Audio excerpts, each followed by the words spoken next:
마가복음 6장 14절에서 20절까지입니다. 헤롯 왕이 듣고 가로되 이는 세례 요한이 죽은 자 가운데서 살아났도다. 그러므로 이런 능력이 그 속에서 운동하느니라 하고, 어떤 이는 이가 엘리야라 하고 또 어떤 이는 이가 선지자니 옛 선지자 중에 하나와 같다 하되, 헤롯은 듣고 가로되 내가 목배인 요한 그가 살아났다 하더라. 전에 헤롯이 자기 동생 빌립의 아내 헤로디아에게 장계를 든 거로 이 여자를 위하여 사람을 보내어 요한을 잡아 옥에 가두었으니, 이는 요한이 헤롯에게 말하되 동생의 아내를 취한 것이 옳지 않다 하였음이라. 헤로디아가 요한을 원수로 여겨 죽이고자 하였으되 하지 못한 것은 헤롯이 요한을 의롭고 거룩한 사람으로 알고 두려워하여 보호하며 또 그의 말을 들을 때 크게 번민을 느끼면서도 달게 받음이로라. 21절, 마침 기회 좋은 날이 왔으니 곧 헤롯이 자기 생일에 대신들과 천부장들과 갈릴리 귀인들로 더불어 잔치할세. 아멘. 헤롯 안디바라는 제목으로 오늘 말씀을 살펴보고자 합니다. 자, 여러분, 성경은, 그리고 또 예수님은 이 죄된 세상을 향하여 이렇게 언급을 하였습니다. 고린도전서 1장 22절에 보면 헬라인은 지혜를 구하고 유대인은 표적을 구하는 모습으로 산다. 이게 죄된 세상의 두 모습이에요. 이 동일한 얘기를 야고보서 3장 15절에 세상적이요 마귀적이다. 모든 죄인들이 공이 가지고 있는 성정이에요. 자, 그런데 특히 어떤 사람들에게는 세상적으로 드러나고 특히 어떤 사람들에게는 마귀적으로 드러나는 성향을 보여요. 헤롯 안디바에 대한 건데, 이 두 측면 중에서 마귀적으로 편중되어 있는 사람의 얘기예요. 죄된 세상이 어떻게 마귀적으로 오염돼서 더럽게 살 수 있는가 하는 부분을 보고자 하는 겁니다. 지난 시간에는 우리가 세상적으로 살아가는, 지혜롭게 살아가는 측면의 죄인의 모습을 봤어요. 데카볼리 지역에 군대 귀신 들린 자, 그거였다고요. 그러면 데카볼리는 무엇에 대한 상징이라고요? 선진화된 세상의 상징이라고요. 세상 것이 전부인 줄 알고 살아가는 모습, 그게 뭐예요? 오늘날 많은 지식인들 내지는 재물을 모아놓고 살아가는 많은 엘리트 그룹들을 얘기하는 거예요. 이게 일반적인 죄인들의 모습이에요. 그래서 모든 죄인들은 눈에 보이는 세상이 다인 줄 알고 그것을 어떻게 하나라도 더 내 것이 되게 하는가에 집착하면서 살아가요. 그게 곧 엘리트라고요. 그래서 그들 보면 지위적으로 높아 있고 재물적으로 충분해 있고요, 지식적으로 높아 있어요. 그 얘기를 지금 성경은 데카볼리, 선진화된 지역에 사는 군대 귀신 들린 자. 왜 군대 귀신이라고요? 심히 세상적이 되었다, 이런 뜻이잖아요. 그래서 군대, 많다 이 말이에요. 많이 세상적이 됐다, 이런 뜻이잖아요. 세상은 일컬어서 사단 마귀의 장중에 떨어진 곳, 이게 죄된 세상이잖아요. 그러니까 모든 불신자는 어떤 기반 위에 살고 있어요? 루시퍼, 사단 마귀가 장악하고 있는 흑암의 땅, 세상 신호로 관장하며 살아가잖아요. 그래서 마귀가 죄인들에게 주는 게 뭐예요? 세상 것만이 다다, 이렇게 이제 미혹하면서 세상 것을 주죠. 근데 그 세상 것을 성경은 두 가지로 구분하잖아요. 재물, 하나는 뭐예요? 초월. 오늘 살펴보고자 하는 마귀적 오염된 영적 모습, 이걸 주겠다는 거잖아요. 그래서 이제 예수님은 세상을 이렇게 표현했던 거예요. 지식이 많은 헬라인들은 지혜를 구한다, 이거예요. 그러니까 재물, 지위, 될 수 있으면 엘리트화돼서 살아가도록 만드는 그 면모가 하나 있고, 유대인은 표적을 구한다, 영의 초월을 구하며 살아간다, 이거예요. 그래서 이제 이스라엘 땅은요, 우리가 보면 세상을 대표하는 어떤 모델이에요. 그래서 이제 이스라엘 땅이 어떻게 지금 변모가 되어 있는 거예요? 예수님 오신 당시에 두 가지로 변모됐죠. 남북으로 갈려서 북이스라엘은 데카볼리 지역, 갈릴리 지역으로 해서 세상화 되어 버렸어요. 그게 뭐예요? 로마의 식민지, 헬라의 식민지가 돼갖고 세상화 돼버렸어요. 그러니까 하나님이 뭔지 전혀 모르고 세상에만 몰두하며 살아가는 세상화. 그걸 이방이라고 그랬죠. 그 다음에 유대는 어떻게 돼 있어요? 마귀적. 실제는 유대인의 회가 아니라 사단의 회라. 그곳에 가서 예수님은 너희가 나를 십자가에 달라 이렇게 요구하면서 공생애를 시작했고, 3년 지나자 예수님은 스스로 예루살렘에 가서 십자가에 못 박혀 죽으시는 길을 택하죠. 그렇게 해갖고 십자가에 죽으심으로써 이제 영적으로 마귀를 결박하는 내용으로 된 게 구속사다. 자, 오늘 살펴보고자 하는 것은 마귀적입니다. 자, 이 마귀적이라는 것은 많은 불신자들이 가지고 있는 성정 중에 하나죠. 무당, 신접자, 기름을 점치는 자, 이런 전문적인 사람들이 있고, 일반인들이 항상 그들에게 자기의 삶의 어떤 부분들을 의지하면서 살아갑니다. 우리는 뭐 별로 그쪽을 잘 모르지만 불신 세계를 이렇게 들어가 보면요, 아주 만연돼 있습니다. 그게 이사 한 번을 자기 마음대로 못 가죠. 날짜 잡아야 가지 않습니까? 뭐 집안에 어떤 기륭사가 있으면 그건 아무 날짜나 못 잡습니다.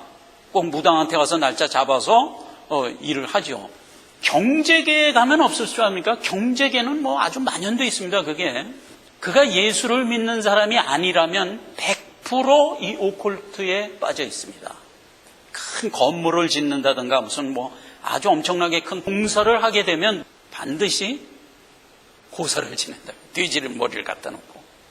불안해서 못하는 거예요. 그걸 해야 되는 거예요. 그렇게 이제 경제계도 꼭 빠져 있고요. 정치계는 어떨까? 여러분, 정치인들 중에서는 예수 믿는 신자 정치인들이 있어요. 몇몇 명이 있습니다. 근데 그런 사람 빼고 나머지 모두는 다 점쟁이한테 가서 의지하면서 정치합니다. 출마를 할 거냐 말 거냐 다 물어보고 하고요. 날짜 잡아서 자기 마음대로 못해요. 문화계에 들어가면 어떠냐? 인기 연예인이나 이런 사람들 중에서 예수 믿는 연예인들이 있어요. 그런 몇몇 명 빼놓고는요, 다 쩔어 있어요. 다 영감을 받아야 된다 그러는 게 다 무슨 얘기냐? 말하자면 우리가 볼 땐 악령입니다. 그 악령의 능력을 받아서 작곡도 하고 뭐 이런다 이 말이에요. 그래서 영감 속에서 만들어낸 작품들이 보면은 공전의 히트를 쳐요. 그 어디서 히트를 치는 거예요? 죄된 세상에서 히트를 치는 거예요. 그러니까 마귀가 주고자 하는 걸 주는 거예요. 말하자면 운동선수도 마찬가지예요. 예, 큰 시합을 앞두고 뭐 여러 가지 가리는 게 많습니다. 예, 수염을 안 깎는다든가 뭐 손톱을 안 자른다든가 뭐 별짓을 다 하는 거예요. 아무 상관도 없는 걸 그렇게 하는 거죠. 이게 뭐냐?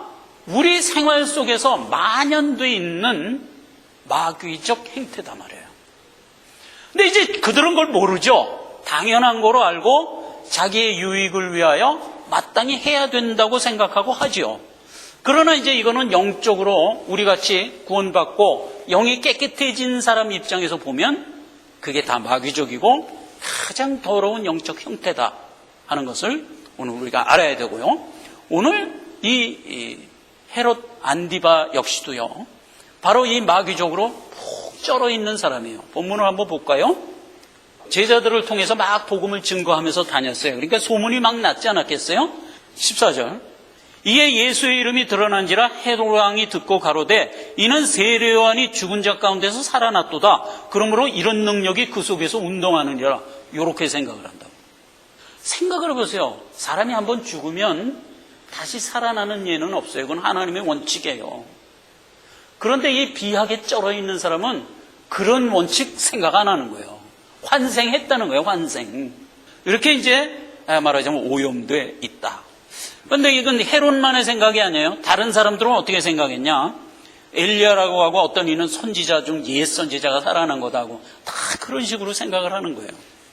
헤롯이 무슨 죄를 졌냐? 헤롯은 동생의 아내를 강제로 데려다가 자기 아내 삼은 사람이에요. 그래서 이제 헤롯에 대한 그 가계도를 우리가 잠깐 살펴보고 갑시다. 그 다음 한번 봅시다.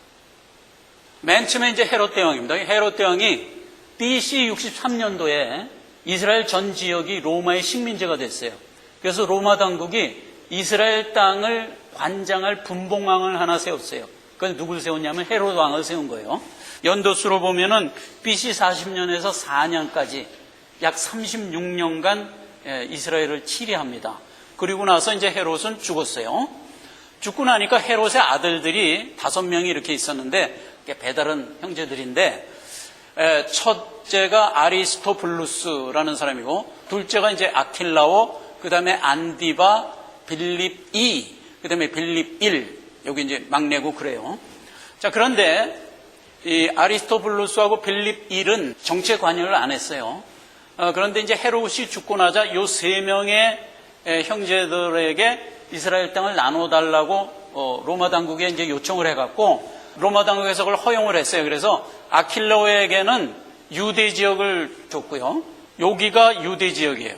여기를 관장하라고 아킬라에게 줬고, 그 다음에 갈릴리 베레아, 요 호수를 중심으로 해서 요단강 동편, 여기가 베레아 지역이거든요. 요 지역을 그거를 안디바한테 줬어요. 안디바한테. 그 다음에 요 데카볼리하고 드라고니를 빌립 2에게 줬던 거예요. 아킬라오는 유다 지역을 제대로 관장하지 못해가지고 로마 당국에게 숙청을 당했어요. 그래서 10년 하다가 이제 유배를 당하고 맙니다. 그래서 그때부터 유대 지역은 로마의 지경이 돼버립니다. 그 다음에 빌립 2세는 드라고니하고 데카볼리를 운영하다가 예수님 돌아가시고 2년, 1, 2년까지 했어요. 그리고 나서 죽자 그 지역을 로마가 또 지경을 합니다. 그래서 남은 데가 갈릴리 지역과 베레아 지역만을 헤롯 안디바가 끝까지 관장을 하고 있었어요. 유대 땅과 드라고니하고 데카볼리 지역은 로마 지경이 되고 갈릴리 지역하고 베레아 지역만 지금 헤롯 가문이 맡아서 예수님 공생애 내내 관장을 하고 있었어요. 요 헤롯 안디바가 죽자 이 아리스토블루스의 아들이었던 아그리파 1세가 대를 잇습니다. 그 아그리파 1세가 또 죽자 1세의 아들인 2세가 또 대를 잇습니다. 횟수로 언제까지 하냐 하면 BC 4년에서 AD 70년까지 합니다. 그럼 AD 70년이 무슨 해죠? 이스라엘이 완전히 멸망한 해예요. 그리고 그 다음서부터는 완전히 로마의 식민지고 전체가 돼버린 거예요. 그리고 이제 헤롯 가게 전체가 다 이제 없어져 버린 거예요. 그렇게 해서 언제까지 오죠? 1948년까지 와요. 그래서 이스라엘이 다시 독립을 하게 되는 거예요. 자, 인물을 보면 이렇게 되어 있습니다. 아킬라오는 예수님이 애굽으로 피신했다가 아기 데리고 다시 베들레헴으로 돌아오려고 그럴 때 꿈에 현현해갖고 베들레헴으로 돌아가지 마라. 거기 아킬레오가 지금 분봉왕으로 돼 있다. 그놈이 약하니까 차라리 갈릴리로 가라.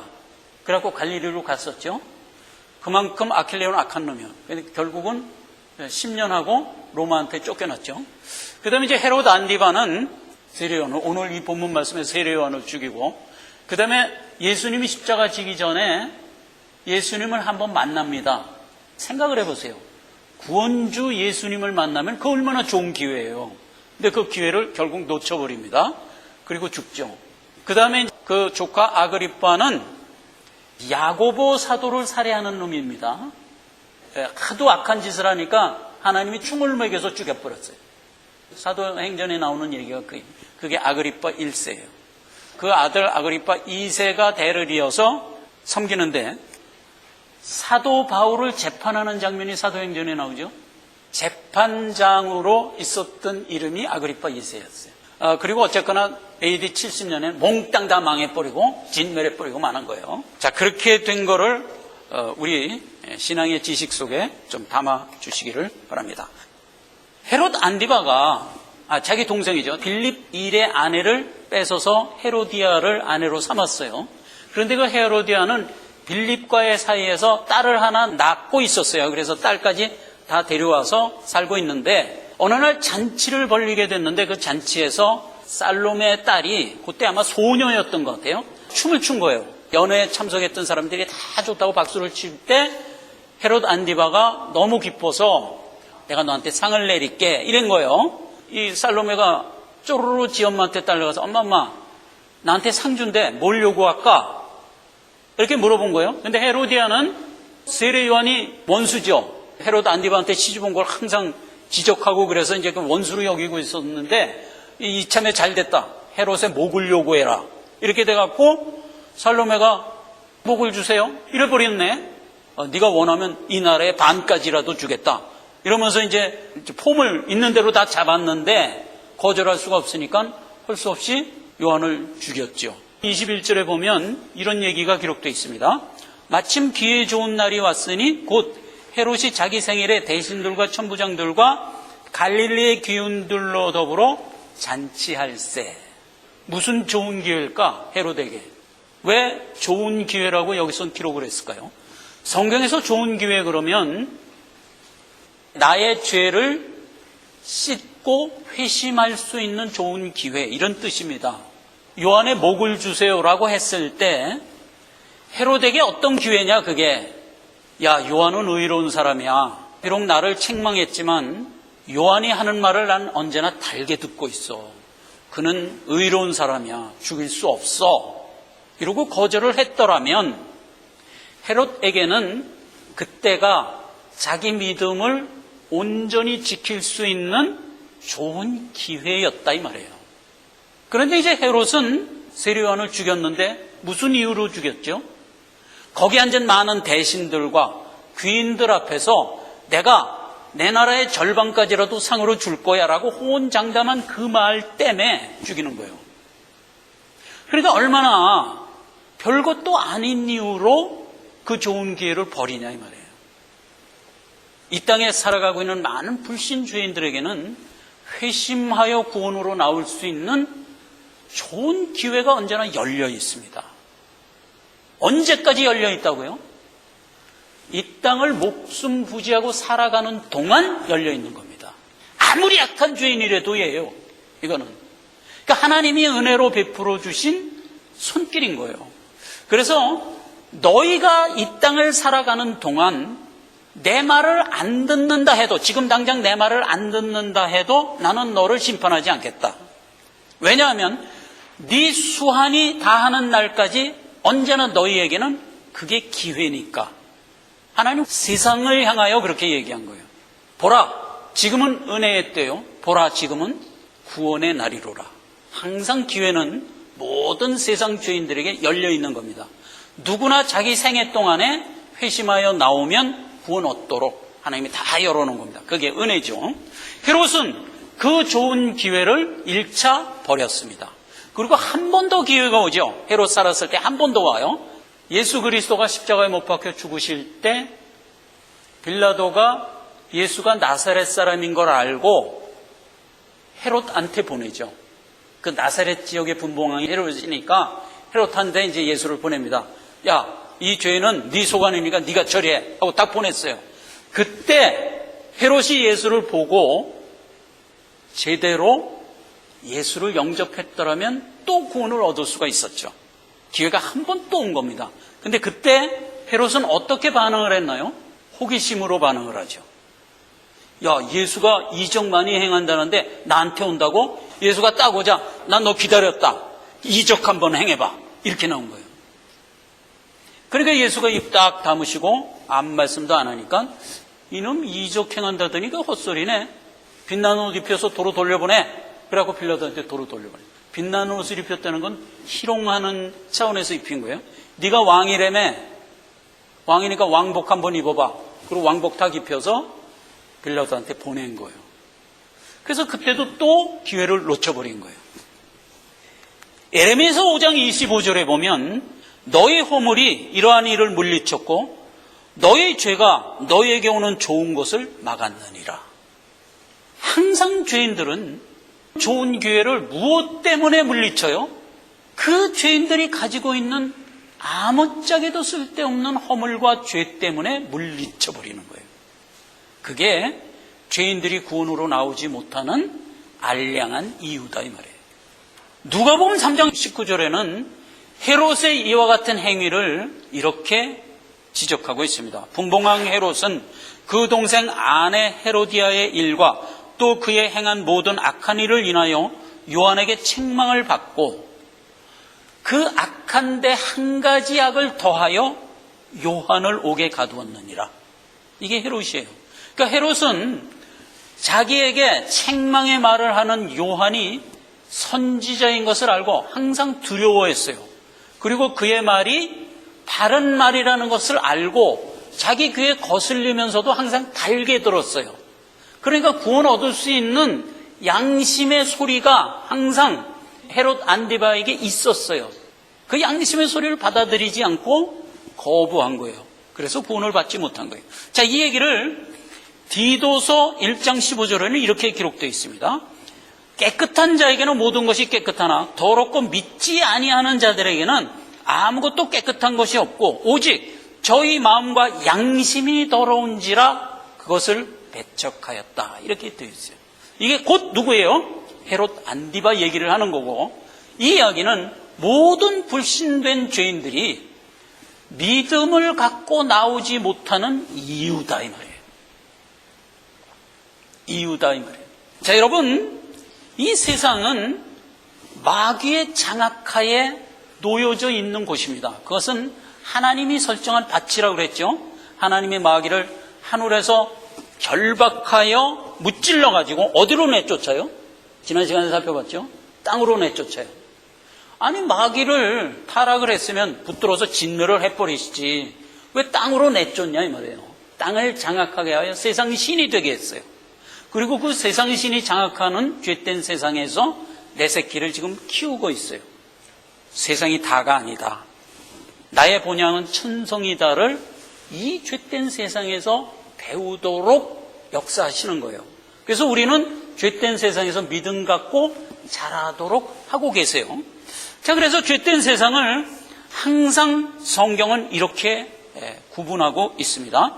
이사야서 65장 45절입니다. 그들이 무덤 사이에 있으며 은밀한 처소에서 지내며 돼지고기를 먹으며 가증한 물건에 국을 그릇에 담으면서 사람에게 이르기를 너는 내 자리에 섰고 내게 가까이 하지 말라. 나는 너보다 거룩한 자니라. 이렇게 얘기를 한다는 거예요. 그러나 하나님은 그에게 뭐라고 얘기해요? 그런 너는 불꽃 가운데 심판을 받으리라. 이렇게 얘기를 하는 겁니다. 자, 여기 보세요. 세상을 뭐로 상징화했나? 항상 무덤가에 산대요. 왜 무덤일까요? 죄의 결국은 멸망 사망이에요. 그렇기 때문에 무덤가에 사는 거나 다름없는 거예요. 그 다음에 더럽게 산대요. 더럽게. 그래서 이제 더러움의 상징이 돼지잖아요. 돼지고기를 먹으며 그러면서 자기는 안 더럽다는 거예요. 나한테 가까이 오지 말라라고 신자에게 오히려 얘기한다는 거예요. 지난 시간에 살펴볼 때도 하나님의 택한 자 안에 기상하고 있던 마귀를 하나님이 뽑아내죠. 그 마귀를 어디로 들어가라고 허용을 해요? 돼지에게 들어가라고 허용하잖아요. 즉 무슨 얘기예요? 마귀는 하나님이 죄된 세상에 가둬놨기 때문에 지금은 죄된 세상 안에만 있도록 하나님이 결박해놨다는 뜻이잖아요. 마태복음 4장에서도 분명히 얘기했죠. 죄된 세상을 일컬어 뭐라고 얘기했어요? 흑암의 세계다 이렇게 얘기했어요. 유다서에서는 그 마귀를 흑암에 결박했다 이렇게 얘기했어요. 이게 같은 얘기라고요. 그러니까 세상에 결박했다는 얘기나 흑암에 결박했다는 얘기나 같은 얘기고 세상이 곧 흑암이라고요. 그렇게 살아가는 자들은 결국 자기 몸을 해하며 사는 자들이에요. 마가복음 5장 6절에는 밤낮 무덤가에 앉아서 산에서나 늘 소리 지르며 돌로 제 몸을 상하며 사는 자다 이 말이에요. 이건 상징화된 얘기죠. 예수님도 한번 얘기를 했어요. 사도 바울이 불신자 시절에 사도 바울한테 예수님이 현현해서 그때는 이름이 사울이었죠. 야 이놈 사울아, 네가 곧 가시채를 뒷발질하는 말 같아 이렇게 얘기했잖아요. 생각을 해보세요. 가시철망을 말이 뒷발질하면 그 뒷발이 자꾸 상할 거 아니에요? 그런데도 모르고 뒷발질하는 거예요. 그렇게 살아가는 모습이 뭐다? 바로 죄인들의 모습이다 이 말이에요. 왜 그래요? 죄인들은 죽음을 향하여 치닫고 있어요. 그래서 저 죽을 줄 모르고 살아가는 삶이기 때문에 자기 몸을 죽이며 살아가는 삶이라는 거예요. 이렇게 상징화되어 있는 게 죄된 모습이에요. 그런 거에 비해서 우리는 어때요? 영생이라는 소망이 있어요. 그리고 그걸 지금 믿음으로 가지고 살아가는 자들이에요. 그러니까 우리는 우리의 삶이 언제나 생명으로 연결돼요. 무덤하고는 아닌 거예요. 사망하고는 아닌 거예요. 더러움도 아닌 거예요. 우리는 언제나 우리의 믿음이 항상 깨끗한 거예요. 우리의 믿음이 깨끗하다는 얘기는 로마서 15장에 예수님이 친히 이렇게 얘기를 했어요.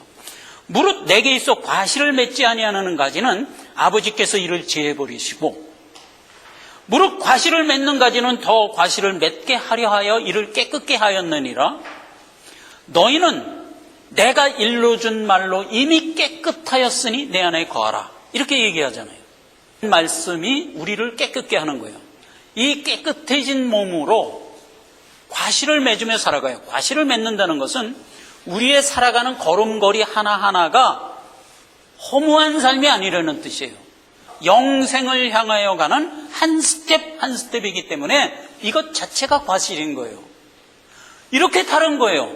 자, 그래서 오늘 헤롯 안디바의 마귀적으로 더러워져 있는 모습을 보면서 대비하여 우리가 얼마나 복을 받은 자인가를 다시 한번 생각하고 그 더러운 영에 쩔어 살아가고 있는 많은 세상의 모습을 보면서 우리가 그들을 위하여 항상 기도하며 살 수밖에 없는 우리인 것을 다시 한번 자각을 하는 겁니다. 요한일서 1장 7절입니다. 저가 빛 가운데 계신 것 같이 우리도 빛 가운데 행하면 우리가 서로 사귐이 있고 그 아들 예수의 피가 우리를 깨끗게 하실 것이요 그랬어요. 우리가 우리를 깨끗게 하는 것은 우리 스스로 잘나서 깨끗해진 게 아니고 예수님이 우리에게 주신 말씀이 우리를 깨끗해 주신 거고 위하여 흘려주신 대속의 은혜가 나를 깨끗게 해준 거예요. 그렇죠? 대속의 피로 내 죄가 사함을 받았잖아요. 그래서 깨끗해진 거다. 고린도서 13장 5절에 너희가 믿음에 있는가 너희 자신을 시험하고 너희 자신을 확증하라. 예수 그리스도께서 너희 안에 계신 줄을 너희가 스스로 알지 못하느냐? 그렇지 않으면 너희가 버리운 자니라 이 말이에요. 예수의 영이 없이는 말씀을 받을 수가 없다고 그랬잖아요. 근데 우리는 항상 말씀을 추구하며 사는 자들이기 때문에 예수의 영이 있는 자예요. 불신자들도 하나님의 말씀에 대하여 어느 정도 반응을 합니다. 왜냐하면 그들에게 하나님이 주신 기본 양심이 있기 때문에 그래요. 마가복음 3장 11절에는 더러운 귀신들도 어느 때든지 예수를 보며 그 앞에 엎드려 부르짖어 가로되 당신은 하나님의 아들이니이다. 여기까지는 알아요. 그런데 그 다음에 어떻게 생각한다? 그런데 나와 무슨 상관이 있습니까? 그러니까 하나님이 거룩한 자인 줄 알면 믿음으로 나가야 되는데 나와 무슨 상관이 있나이까? 이렇게 나오는 거예요. 불신을 의지와 지각으로 거부를 해요. 그래서 나중에 그게 심판의 빈거가 된다 하는 얘기입니다. 자, 우리가 지난 시간과 비교해 봅시다. 지난 시간에는 세상적인 불신자의 모습을 우리가 살펴봤어요. 오늘은 마귀적인 불신자의 모습을 살펴봤어요. 지난 시간에는 우리에게 뭐라고 명했어요? 그 불신자들 가운데 들어가서 믿음 지키며 살아라 이렇게 명을 했어요.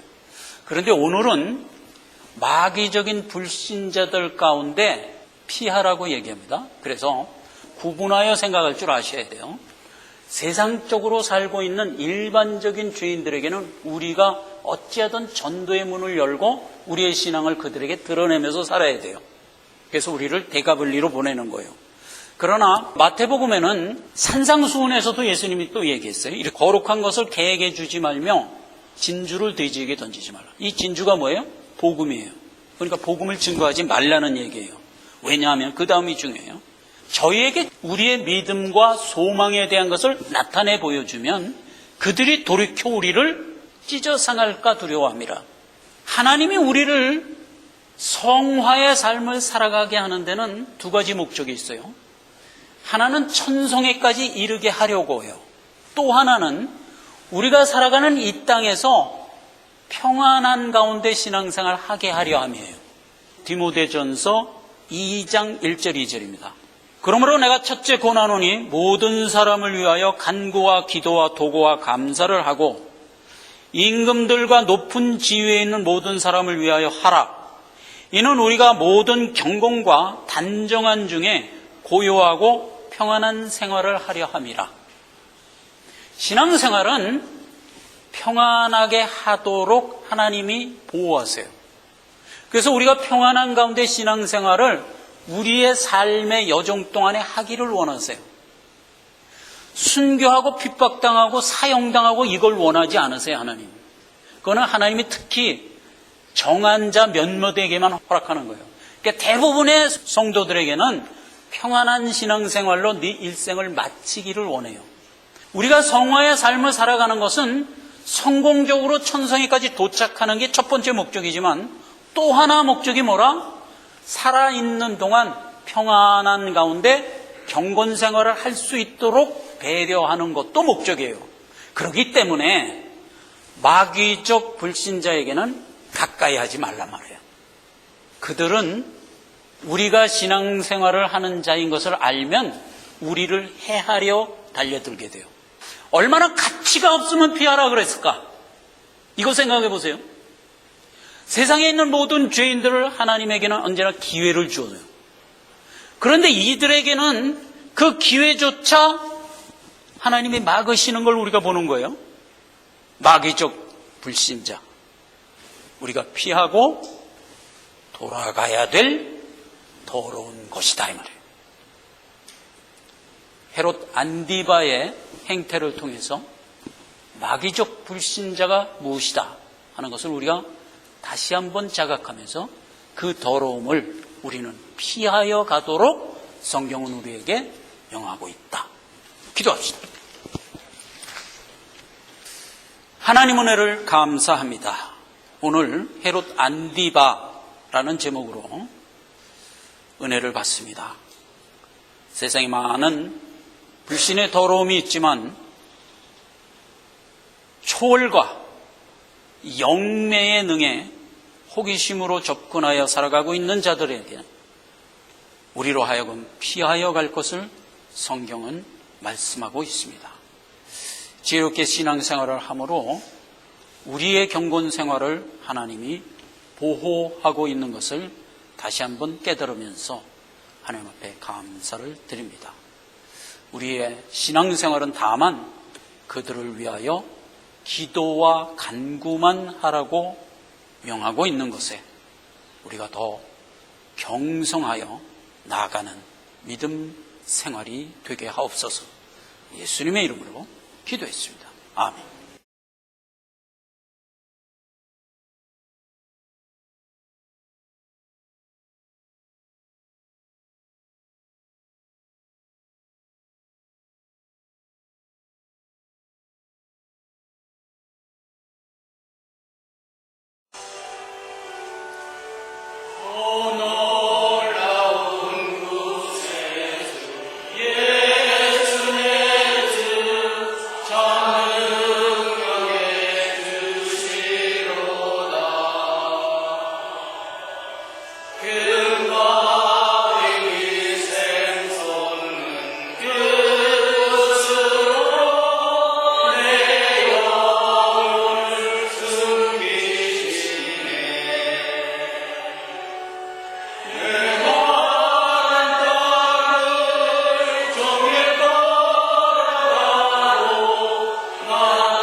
주